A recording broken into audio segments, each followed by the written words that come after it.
partir de este momento, un espacio para crear conciencia. ¿Por qué lo hiciste? Un programa de la Fundación Códigos, conducido por el investigador Luis Cegueza, desde los estudios de la Fundación Códigos en Punta del Este, Uruguay, y emitido en Uruguay, Argentina, Bolivia, Brasil, Chile, Colombia, Ecuador, España, Estados Unidos, Holanda, Inglaterra, Israel, México, Perú, República Dominicana y portales online. Así comienza ¿Por qué lo hiciste? Amigas y amigos, bienvenidos nuevamente a ¿Por qué lo hiciste? Un programa que se emite desde Punta del Este, en la República Oriental del Uruguay, más exactamente desde la península de Punta del Este, desde el edificio Casino, ubicado allí mismo justamente para toda la cadena ECO, 16 países, 207 emisoras, 200 emisoras de AM y FM y 7 emisoras de Internet. Esto es ¿Por qué lo hiciste? Estás escuchando ¿Por qué lo hiciste? Y bien, amigos, a pocos días de la próxima fecha en Buenos Aires de la Fórmula E.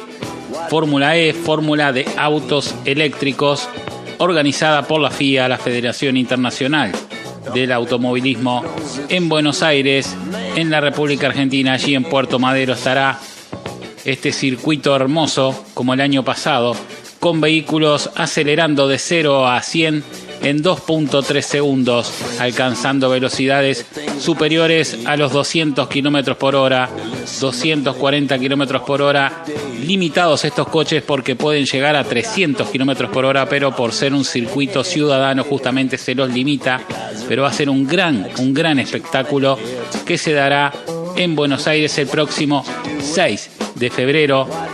Allí estará todo el equipo de la Fundación Códigos junto a la gente de Fénix que organiza este impresionante espectáculo en Buenos Aires.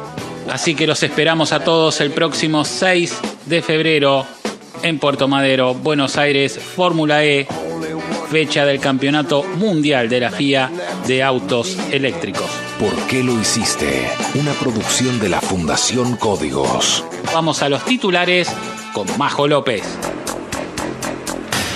Tormentas solares a análisis. ¿Nos enfrentaremos a un apagón mundial? El Sol puede llegar a registrar fulguraciones varias veces al día, expulsando material caliente, ionizado y a altas velocidades, pero solo en ocasiones ocurren en alineación con la Tierra, provocando las tormentas solares.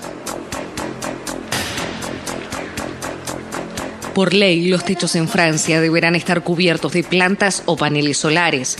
Los techos verdes tienen un efecto aislante que ayuda a reducir la cantidad de energía necesaria para calentar el edificio en invierno y enfriarlo en el verano. Además, reducen los problemas de correntía y favorecen a la biodiversidad y a las aves que necesitan anidar en la llamada jungla urbana. La industria farmacéutica tiembla por descubrimiento de joven de 16 años. Un genio está haciendo temblar al mercado farmacéutico gracias a su descubrimiento. Se llama Andraka y tiene 16 años y ha inventado un sensor que detecta al cáncer en solamente 5 minutos y en etapas tempranas del mismo. Cáncer.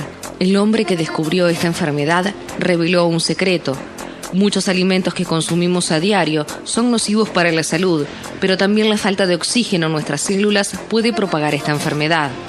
Y vamos al desarrollo de la primera noticia de hoy con Majo López. Noticias. En ¿Por qué lo hiciste? Noticias. En el año 2015, los científicos registraron un evento equivalente a 10.000 millones de bombas atómicas de Hiroshima, pero se estima que fue solo una mínima fracción de lo que ocurrió en 1859, cuando llegó a nuestro planeta una tormenta solar tan intensa que se observaron auroras boreales en pleno Madrid. Algunos expertos creen que este tipo de fenómenos tan potentes pueden ocurrir en intervalos de unos 150 años, por lo que podríamos estar cerca de otra gran tormenta solar. Y si esto sucediera, ¿El mundo interconectado en el que vivimos podría sufrir un apagón mundial?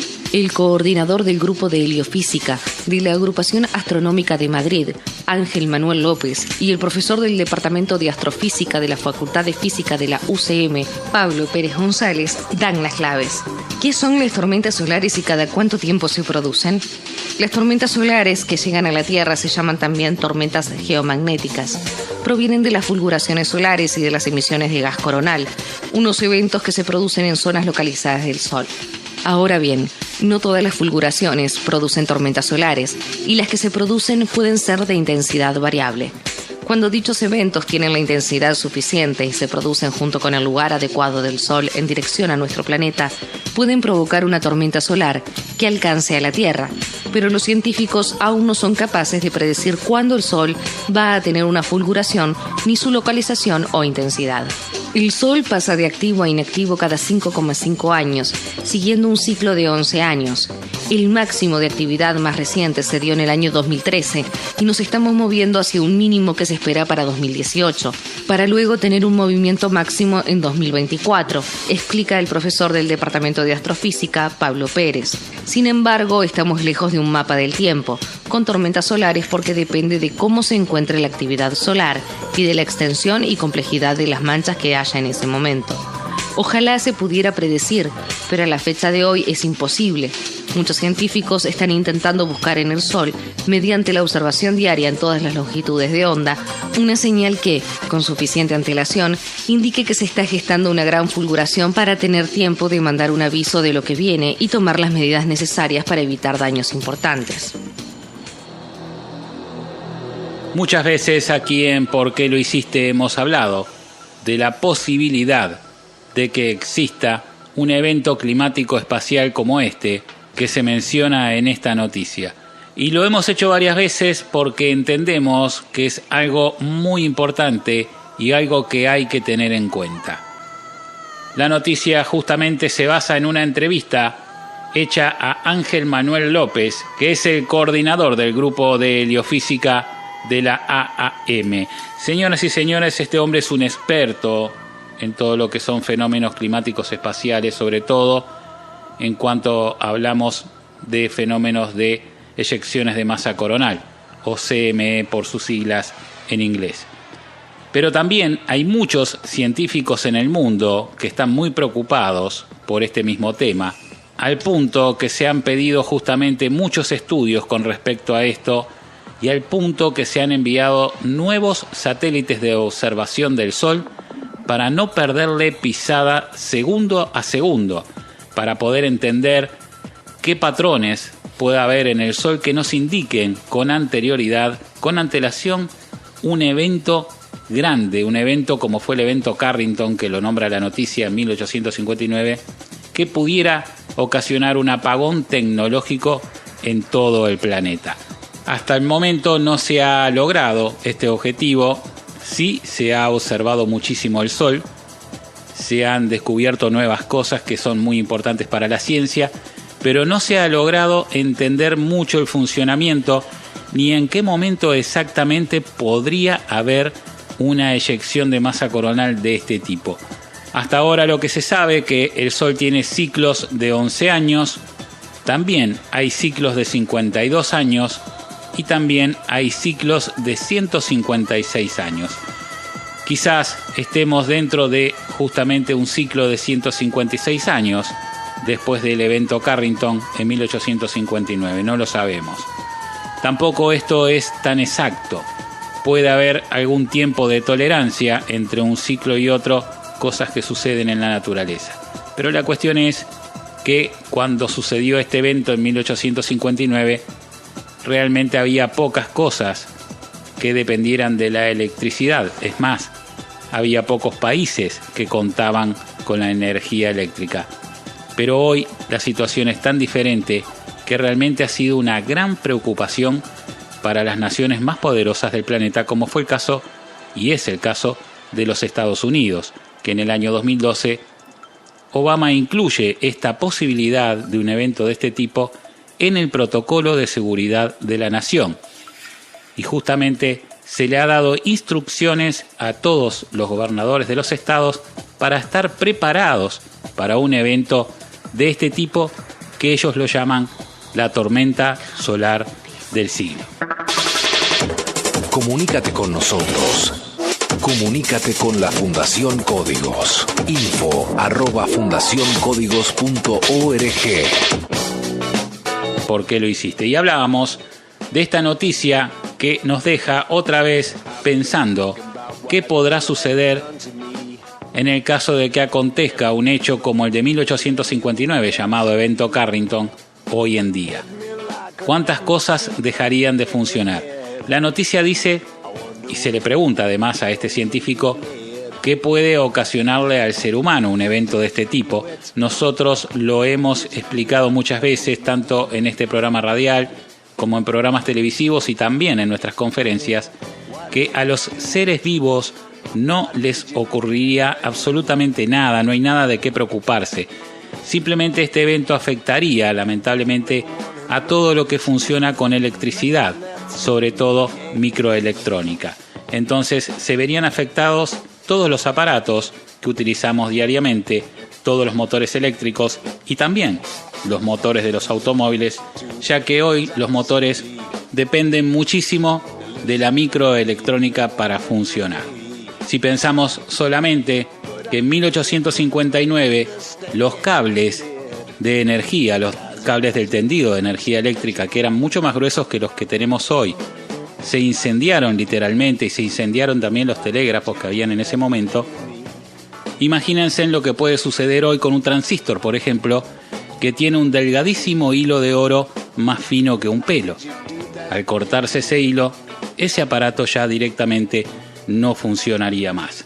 Esto ya ha acontecido, pero no a nivel global, sino en algunos sectores del planeta con radiaciones electromagnéticas provenientes del Sol. Por ejemplo, habían cámaras argentinas filmando en México una vez sobre una montaña y de repente las dos cámaras se quemaron al mismo tiempo por los efectos de una radiación solar. Solamente se perdieron esas dos cámaras, obviamente no volvieron a funcionar más, no sucedió nada más, pero fue algo localizado. Imagínense un evento global que hoy pudiera dejar a todo el planeta en un apagón tecnológico. Por eso nuestra fundación insiste con este tema, porque la realidad es que esta posibilidad existe, es algo que puede suceder y tenemos que estar preparados para ello. Tenemos que pensar que tenemos en ese momento que tener reservas de alimentos y también reservas de agua y instrumentos y herramientas que sean manuales, que no necesiten de la electricidad para poder sobrevivir el tiempo que sea necesario hasta que la energía se restablezca. Muchas veces me preguntan cuánto tiempo puede pasar y realmente no se sabe hoy cuánto tiempo puede pasar, porque según el daño que este tipo de tormenta solar pudiera hacer, pero podría ser desde 2 días a muchos años. Todo depende de qué daño nos ocasionaría una eyección de masa coronal de este tipo. Vamos ahora con la segunda noticia de hoy con Majo López. Noticias. En ¿Por qué lo hiciste? Noticias. La ley, aprobada el pasado mes de marzo por el Parlamento francés, fue un poco más limitada que las peticiones de los activistas medioambientales, quienes pedían que el techo completo de los nuevos edificios estuviera cubierto de plantas, ya que la ley solo exige que parte del techo contenga plantas o paneles solares. Pero de todas formas, podríamos llamar a esto una victoria a favor del medio ambiente. Los tejados en los edificios con plantas y arbustos ayudarán a absorber el agua de la lluvia y reducirán la escorrentía. Proporcionarán espacios verdes en zonas urbanas que pueden jugar un papel importante en la reducción del efecto urbano de la isla de calor. Este fenómeno ocurre cuando las áreas urbanas se construyen, destruyendo la vegetación local y reteniendo más calor, con un aumento de la temperatura entre 1,8 y 5,4 grados Celsius. La opción prevista por los legisladores de instalar paneles solares también puede ayudar a Francia a ponerse al día en el desarrollo de la energía solar. Mientras que la vecina Alemania ha hecho grandes progresos en el desarrollo de su capacidad solar, Francia tenía solo 5 gigavatios de energía fotovoltaica instalados en el verano pasado, lo que representa el 1% de toda la producción de energía del país. Qué linda noticia, ¿eh? Ojalá esto se replique en todos los países porque la verdad es un consejo que damos cuando terminamos nuestras conferencias, el usar las azoteas y las terrazas para plantar, para dejar plantas, y en este caso es una ley que obliga a que parte de las terrazas y las azoteas estén cubiertas o con verde o con paneles solares. Realmente cuando uno ve desde el avión que está llegando a una ciudad, si uno mira bien, uno se da cuenta que realmente es una gran jungla de cemento. Y también uno puede notar, cuando está en una ciudad, en una urbe muy grande, como puede ser la ciudad de Buenos Aires, por ejemplo, que el calor se retiene más que si estuviéramos en un lugar, obviamente, con verde, con árboles y con agua circulando. Las ciudades son como un gran horno, sin duda, y aumentan el calor. Además, la noticia dice que el cumplir con esta ley haría que el agua sea absorbida, obviamente, en estos techos por las plantaciones que tienen. Esto reduce, obviamente, todas las aguas que circulan por las calles en momentos de lluvia. Además, absorbe el calor. Pero yo creo que, además de que también los animales pueden utilizar estas plantas y todos los beneficios que obviamente están a la vista, yo creo que lo más importante, y es por eso que nosotros lo aconsejamos al final de nuestras conferencias, es que generamos más oxígeno. Y siempre aclaramos, no es que vamos a solucionar el problema de la falta de oxígeno aunque plantemos todas las azoteas del planeta, pero sí vamos a extender un poco más el tiempo que tenemos para que los autos eléctricos lleguen y podamos equilibrar el consumo de oxígeno de los motores de combustión con la producción de oxígeno del planeta. Hoy por hoy estamos en déficit, estamos consumiendo más oxígeno que lo que genera todo lo verde en el planeta, incluyendo a la plataforma marina.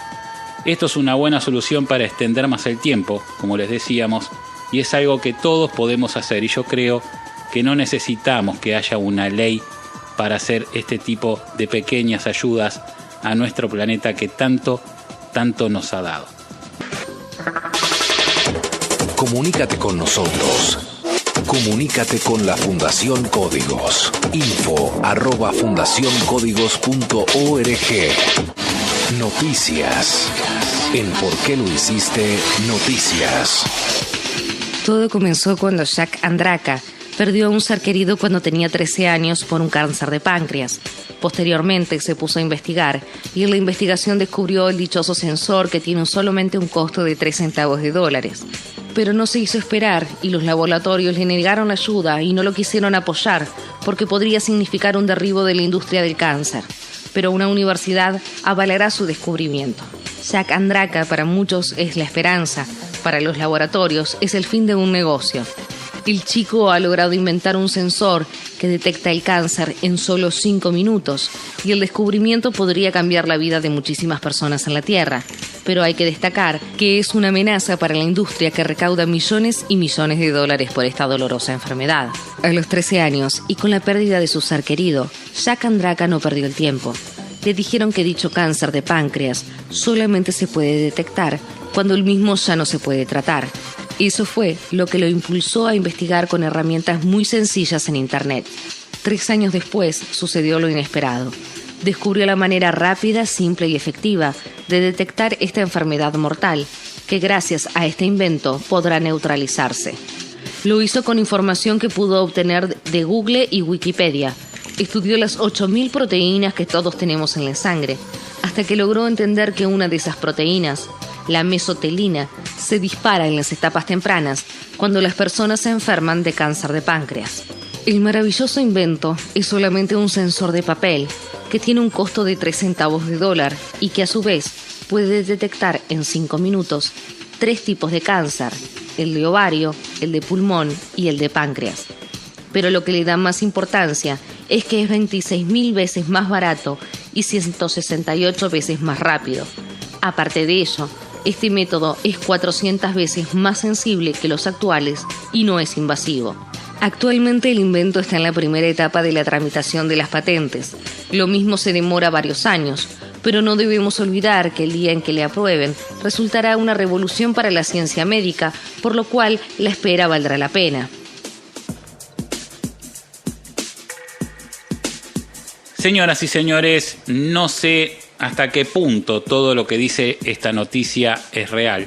Calculo que gran parte de esto es cierto.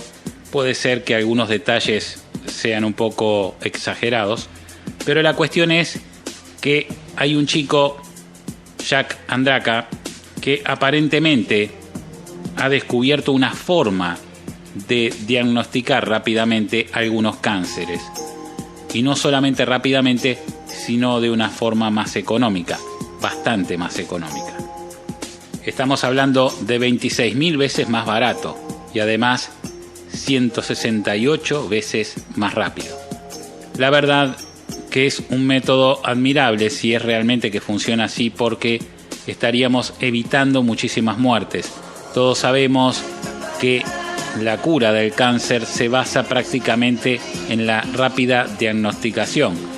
Si a una persona se le detecta a tiempo un cáncer, tiene mucho más posibilidades de sobrevivir, obviamente, que una persona que no le sucede así, sino que cuando se lo detectan ya está muy avanzado y obviamente es muy tarde. Por eso es que si este descubrimiento es real y si este descubrimiento es cierto, que yo no dudo que sea cierto el descubrimiento, estaríamos frente a una futura y no muy lejana revolución en este tema.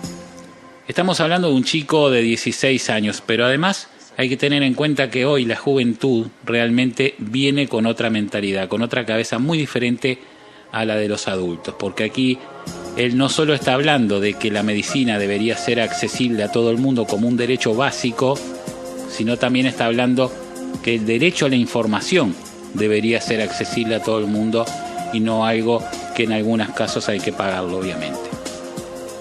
La noticia dice también que él fue premiado por este descubrimiento, aparentemente el premio Gordon E. Moore de la Feria Internacional de Ciencia e Ingeniería de Intel y también el premio Smithsoniano al Ingenio estadounidense. Y es el orador más joven, dice la noticia, de la Real Sociedad de Medicina de los Estados Unidos. Aquí yo encontré alguna noticia que duda de que todo esto sea cierto, de estos premios y de estos nombramientos, pero la cuestión es que si realmente se ha descubierto una forma de diagnosticar pronto estos 3 tipos de cáncer, realmente estamos ante un gran avance hecho por un chico de tan solo 16 años. Seguimos en ¿Por qué lo hiciste? Con la conducción de Luis Seguesa. Vamos a la cuarta noticia de hoy con Majo López. Noticias. En ¿Por qué lo hiciste? Noticias. El cáncer sigue matando a más personas en el mundo y no es un secreto que la alimentación es clave para su prevención o frenar su propagación. Muchos alimentos que consumimos a diario son nocivos para la salud. El médico Otto Warburg ganó el premio Nobel por descubrir la causa del cáncer, pero además tiene claro un aspecto de nuestro cuerpo que es la clave para la prevención de esta enfermedad: los niveles de pH. Lo que el doctor Warburg descubrió es que cuando hay una falta de oxígeno y las células cancerosas se desarrollan. Todas las células normales necesitan del oxígeno, pero las células cancerosas pueden vivir sin oxígeno. Es una regla sin excepción. Privar una célula del 35% de su oxígeno durante 48 horas puede hacer que se convierta en cancerosa. Por lo tanto, las células cancerosas no pueden vivir en un estado altamente oxigenado, como el que desarrolla cuando los niveles de pH de nuestro cuerpo son alcalinos y no ácidos. El problema es que la mayoría de las dietas hoy en día promueven la creación del exceso de ácido en nuestro cuerpo, lo que afecta a los niveles de pH naturales de nuestro cuerpo, que son una naturaleza ligeramente alcalina, y los convierte en ácidos.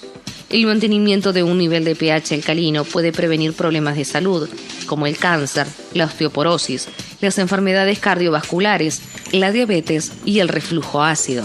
El consumo de alimentos procesados como los azúcares refinados, los cereales refinados, los alimentos transgénicos y otros alimentos no naturales pueden llegar a producir que tengamos un nivel de pH que apoya el desarrollo de ciertas enfermedades y conduce a la mala salud en general, que podría terminar en cáncer.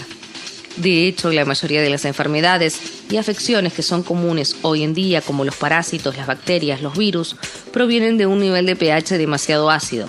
Pero, ¿Hay alguna sustancia clave que podría frenar el avance del cáncer? La respuesta es muy positiva. Hay un remedio natural que puede utilizarse en casa, que es simple y fácil de conseguir. Todo lo que se necesita es 1/3 de una cucharada de bicarbonato de sodio y 2 cucharadas de jugo de limón o vinagre de manzana. Mezclando estos ingredientes en un vaso de agua fría y revolviéndolo bien, el bicarbonato de sodio reacciona con el zumo de limón o con el vinagre y comienza a burbujear. Hay que beber la mezcla. Esta combinación reducirá naturalmente los niveles de pH en su cuerpo y prevendrá las enfermedades asociadas con el nivel de pH ácido. Mantener un nivel de pH saludable hará maravillas en su salud y notará los resultados solo después de unos pocos días de tratamiento. Señoras y señores, en 1931, este doctor llamado Otto Warburg fue premiado con la máxima distinción que puede recibir un científico, con el Premio Nobel. 1931, Premio Nobel Otto Warburg, por descubrir la causa primaria del cáncer. Increíblemente, desde 1931 hasta hace no mucho tiempo, nada se sabía de todo esto. Gracias a que alguien lo reflotó y comenzó a circular en internet, nos estamos enterando de que ya se había descubierto aparentemente una cura para el cáncer, o por lo menos para mejorar el cáncer, en 1931. El secreto está justamente en lo que sucede en la célula cuando vive en un ambiente anaeróbico. Si la célula no tiene oxígeno, se transforma en una célula cancerígena, justamente como método o mecanismo de supervivencia ante la falta de oxígeno. Pero si uno logra oxigenar esa célula cancerígena, rápidamente vuelve a transformarse en una célula normal. Otto Warburg decía que todas las células normales necesitan el oxígeno, pero que las células cancerosas pueden vivir sin él, y que eso es una regla sin excepción. La noticia dice que privar en un 35% de oxígeno a una célula significa que durante las próximas 48 horas esa célula se puede convertir en cancerosa. La conclusión es que las células cancerígenas no pueden vivir en un ambiente en donde hay oxígeno. Justamente se transforman en cancerígenas para vivir en un ambiente sin oxígeno, que lo provocamos nosotros mismos en nuestra alimentación y también en el aire contaminado que respiramos. Cuando la célula se ve sin oxígeno, automáticamente, para defender su vida como mecanismo de autodefensa, se transforma en cáncer. Quiere decir esto, señoras y señores, que si tenemos mucho cuidado con la alimentación y con respirar aire limpio, obviamente muchos de ustedes viven en grandes ciudades donde la contaminación hasta entra por las ventanas y uno nada puede hacer para evitar esto. Pero es bueno, cuando uno puede, los fines de semana, tratar de acercarse por lo menos a lugares donde hay mucho verde o mar, que es donde hay más oxígeno, y darle oxígeno al cuerpo. Y también tener mucho cuidado con la alimentación, ya que la mayoría de las comidas que comemos son casi nulas de oxígeno, y es por eso que las células cada vez se van encontrando con más problemas en cuanto a la cantidad de oxígeno que tienen a su alrededor. Por ejemplo, si nosotros tuviéramos cuidado de comer siempre verduras crudas, frutas o licuados, tanto de verduras como de frutas, estaríamos dándole al cuerpo inyecciones de oxígeno que ayudan a mantener un ambiente oxigenado a las células. En cambio, cuando comemos comidas cocidas o carnes, estamos haciendo todo lo contrario, estamos privando de oxígeno a las células. Eso, sumado a lo mal que respiramos por vivir en estas ciudades contaminadas, todo el conjunto hace que las células tengan que sobrevivir a la falta de oxígeno y no siempre, pero en muchos casos, se convierten en células cancerígenas. Pueden ver más información sobre esto en nuestra página web www.fundacioncódigos.org. Hay un sector que se llama Ecovida y ahí hablamos justamente de todo esto. Inclusive hay un video explicativo de todo el trabajo del doctor Otto Warburg en 1931 hasta su muerte, y todos los adelantos que él logró investigar y dar como un gran conocimiento valiosísimo para la humanidad en el transcurso de su vida, que hoy nos puede servir obviamente para salvarnos de este flagelo tan pero tan grave que es el cáncer. Señoras y señores, una información muy importante. Muchos médicos quizás no creen en esto, pero la cuestión que estamos hablando del descubrimiento de un médico, y de un médico que logró un premio Nobel por este descubrimiento. Amigas y amigos, hemos llegado al final del programa de hoy. Quiero agradecer como siempre a la Intendencia de Maldonado que presenta este programa. También agradecer a todos los integrantes de ¿Por qué lo hiciste? A Carlos Ceguesa en los controles, en la selección musical y también en la presentación de la misma. A Majo López en el desarrollo de las noticias y en la producción. Al licenciado Juan José Garone también en las noticias y en la producción. Al doctor Gustavo Gavier desde Córdoba en la producción. A Carlos Acosta desde Montevideo también en la producción. A Vanessa Gaspar desde Maldonado, aquí desde Maldonado con la producción. A la licenciada María Paz Gálvez desde Santiago de Chile también con la producción. Y Carmen Amelia Ampuero en Lima, Perú, también con la producción. A los ingenieros de sonido que hacen posible esta retransmisión en 207 emisoras en 16 países. También agradecer a los propietarios de las emisoras que nos permiten llegar a ustedes y por supuesto también agradecerte a vos que siempre estás allí. Chau, chau. Hasta aquí te presentamos ¿Por qué lo hiciste? Desde los estudios de la Fundación Códigos de Punta del Este y para Uruguay, Argentina, Bolivia, Brasil, Chile, Colombia, Ecuador, España, Estados Unidos, Holanda, Inglaterra, Israel, México, Perú, República Dominicana y Portales Online. Será hasta la próxima semana. ¿Por qué lo hiciste? Un programa de la Fundación Códigos.